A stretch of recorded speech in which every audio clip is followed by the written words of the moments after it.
What is going on, everyone? My name is Nick, or the Notorious Fantasy, and in today's video, we're going to be going over some players who I believe stock has increased based upon what has happened in the 2022 NFL Draft. Inside of today's video, I'll be focusing in on 3 different players who I believe their stock has risen based upon what occurred in the NFL Draft. But before we could get on into things, I would like to ask that if you are new to the channel and you do end up enjoying today's video, that you please make sure to hit that subscribe button down below. And while you're down there, whether you are new to the channel or not, please make sure that you do leave a like on today's video. It would help us out a ton. And if you would like to follow me on Twitter, please do so at Notorious FNTSY. So without further ado, let's get into my post-NFL draft players stock up. So we will begin with a wide receiver, and that is going to be Diontae Johnson, wide receiver of the Pittsburgh Steelers. His current underdog ADP at the wide receiver position is wide receiver number 15, and he is currently coming off the board as overall pick number 35. So the reason why I believe Diontae Johnson's stock has went up is because now I am very confident at the quarterback position. Do I think that Kenny Pickett is a locked and loaded starter in week number 1 for the Pittsburgh Steelers? If I'm being honest with you, probably not. Would it surprise me if he beat out Mr. Kissin' Titties Mitchell Trubisky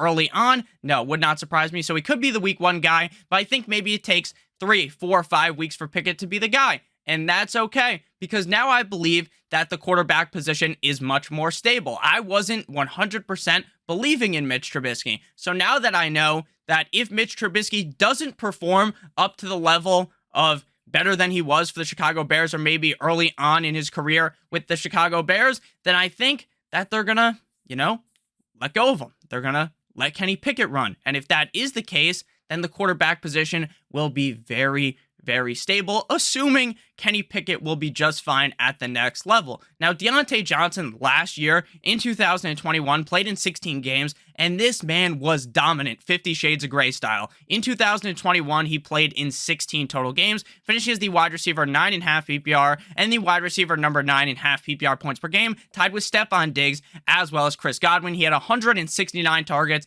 10.6 per game, second at wide receiver, 107 receptions, 6.7 per game, number 5 at wide receiver, 1,161 receiving yards, 72.6 per game, number 9 at wide receiver, and 8 total touchdowns, 13th at the wide receiver position. Now, why was he so dominant? Is it because he is this upper echelon wide receiver, or is it because the target share was just so high because Mr. Big Ben loved feeding this guy the rock? And it's probably somewhere in the middle. I think that Diontae Johnson is a target monster in this offense. I think that he is immensely talented, but you also have to give some credit to the fact that Big Ben was so dog shit at the end of his career that he kind of just trusted Diontae Johnson. And for some reason, when he threw the ball to Diontae Johnson, it actually ended up, looking like a solid pass. Whereas if he passed it to anyone else, things weren't looking too great, aside from Freiermouth or when he dumped it off to Najee Harris. So I think that here, with a new quarterback situation, Diontae Johnson is still going to flourish. Maybe his targets go down. I don't really expect him to get 10.6 targets per game, but if he's getting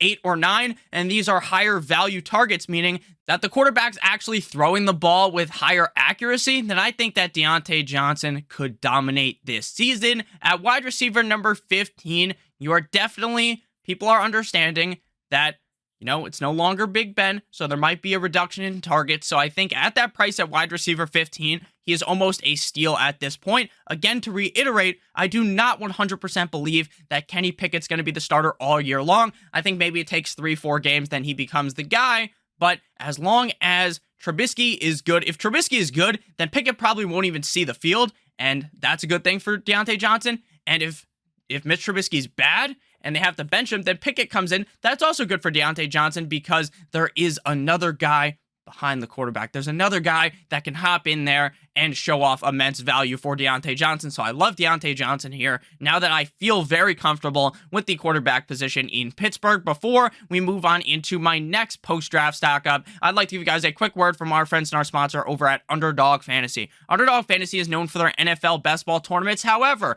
Underdog does not stop there. Underdog has plenty of other contests for you to compete in, including live draft contests and pick'ems in which you can net up to 20 times your entry fee. Use promo code Awesemo, AWE, key SEMO, also on the screen right now, to get a first match deposit bonus of up to $100. If you guys don't want to type in the promo code, then just go down below in the description of today's video. You just click on the link. It automatically incorporates the promo code for you, and then you just get the first match deposit bonus of up to $100, and you don't even have to type anything in. So again, promo code Awesemo, or click the link in the video description. Make sure you guys do get started on Underdog Fantasy today. Yesterday, me and Matt Savoca did a fantasy football draft on their Best Ball Mania 3. First place wins $2 million. Make sure you guys go ahead and check that out. So next up, we move to my second post-draft stock up, and that is going to be Jalen Hurts, quarterback of the Philadelphia Eagles. His current underdog ADP is quarterback 12, overall pick number 77. So I've seen Jalen Hurts ranked anywhere from like quarterback 8 to 13 in a lot of people's expert consensus rankings, and I have him at quarterback number 7. Now, some people might say, Nick, you are a little too high on Jalen Hurts. And I don't think so. Last year in 2021, he played in 15 games, finishing as the quarterback 9 on the season and quarterback 6 in points per game, tied with Mr. Discount Double Check, Aaron Rodgers. And that was with the wide receiver core in Philadelphia basically being complete and utter dog shit. They drafted Jalen Reagor a couple of years ago. That dude was a complete, and that was trade for Tennessee Titans all-star wide receiver, potentially top 5 wide receiver in the NFL, A.J. Brown. And this was an excellent move for the Philadelphia Eagles because while they had to pay the guy $100 million, X amount that was guaranteed, I think it was $57 million, something like that. So they paid a shit ton of money to get A.J. Brown. They pay the picks, but this is a good deal for the Eagles because the Eagles have the money.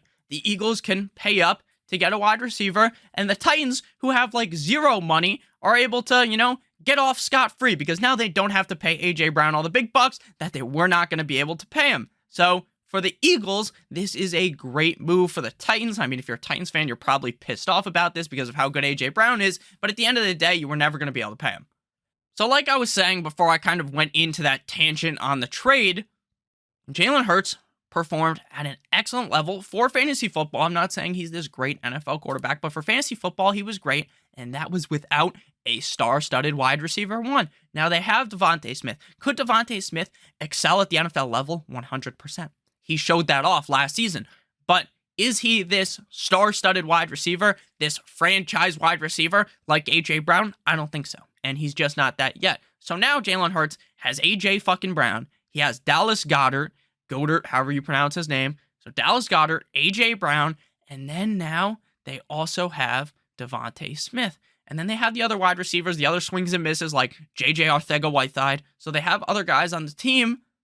So things are looking a little bit better for Jalen Hurts. Now, if they truly believe in him, which I believe they do, why would you go ahead and trade for A.J. Brown if you don't believe in Jalen Hurts? So they've given him this additional piece. It's like the Thanos gauntlet when he puts the other gem in and he goes fucking crazy. You know what I'm talking about? Or the other stone? He goes crazy. That's basically what the Eagles did there for Jalen Hurts in terms of fantasy. Again, I don't think this guy's a great NFL quarterback, but for fantasy football, the rushing upside matters so much. It is paramount to fantasy football success, and he is great at it. Last year, 140 carries, number 1 at quarterback, 782 rushing yards. You guessed it, number 1 at quarterback, and 10 rushing touchdowns, number 1 at quarterback. And he could easily repeat similar numbers, if not better, in 2021 in 2022 because he only played 15 games last year. He had 432 passing attempts, 28.8 per game, 21st at quarterback, 3,144 passing yards, 209.6 per game, 21st at quarterback, 61.3% completion percentage, 16 passing touchdowns at a measly 3.7% rate. 23rd at quarterback, 9 interceptions. Quarterback passing touchdown rate is one of the biggest key indicators that I use when trying to predict how many touchdowns that a quarterback is going to get from a season-long standpoint. In 2021, a 3.7% rate sucks complete and utter donkey cock in comparison to what it should be. He should be at 5%, around 5%. That's the normal. So if he throws more than 16 passing touchdowns, or if he throws under 16 passing touchdowns, that would be a shocker. That would be a huge shock. He should be passed 20 plus touchdowns in 2022 based upon that number. 3.7 is very low. 5% is normal. If a quarterback throws like 5.4%, then I'm thinking, oh, maybe he could repeat that because that's pretty normal. But when a guy throws 7%, that is out of the ordinary. It's going to be bound to go back down. So 3.7, very low. I think the passing touchdown rate goes up. I think this offense looks to pass a little bit more with Jalen Hurts now that they have A.J. Brown. Things are looking great for Jalen Hurts. You can definitely make an argument about the post-draft stock up or stock down for A.J. Brown. Some people will make the argument that, oh, now he's not the clear number one there. He's not just the only guy there, because in Tennessee, realistically, last year, he was the only motherfucker out there at the wide receiver position. So you can make the argument that now in Philadelphia, they have other options, so it's stock down. But then you can make the other argument that Philadelphia is probably going to be more pass heavy than Tennessee because, you know, they don't have Derrick Henry. So then you just bump up A.J. Brown's target. So there's definitely two arguments you can make for that. But all around, this definitely helps Jalen Hurts a bunch. Before we get into the next pick, I would like to remind you guys to please make sure that if you are new to the channel, that you please make sure to hit that subscribe button down below if you have ended up enjoying the video thus far, and you made it like 8-9 minutes in the video, so I assume you liked it. And if you are subscribed to the channel already, please make sure that you do leave a like on today's video. It would help us out a ton, and leave a comment down below if you would like. That also helps us out a ton. So my final player to discuss in today's video for post NFL draft stock up is going to be Rashod Bateman, wide receiver of the Baltimore Ravens, wide receiver number 42 based on underdog ADP right now, overall pick number 93. So Rashod Bateman is kind of buried down the board. I'm seeing that on these other websites where they have players ranked, that Rashod Bateman slowly creeping his way up the rankings. Do I think that he's going to be ranked as a top 24 wide receiver? For some people, maybe that's a little bit crazy in my book, but I do think he could end up calling his way into the top 32. Last year in 2021, he played in only 12 games, wide receiver number 73 in PPR, or in half PPR, I should say, and wide receiver number 69. Very nice, I like, in half PPR points per game, tied with MVS, 67 targets, 5.6 per game, number 59 at wide receiver, 46 receptions, 3.8 per game, number 52 at wide receiver, 515 receiving yards, 42.9 per game, 65th at wide receiver, and one total touchdown, 108th at wide receiver. So Rashod Bateman's rookie season was nothing fantastic.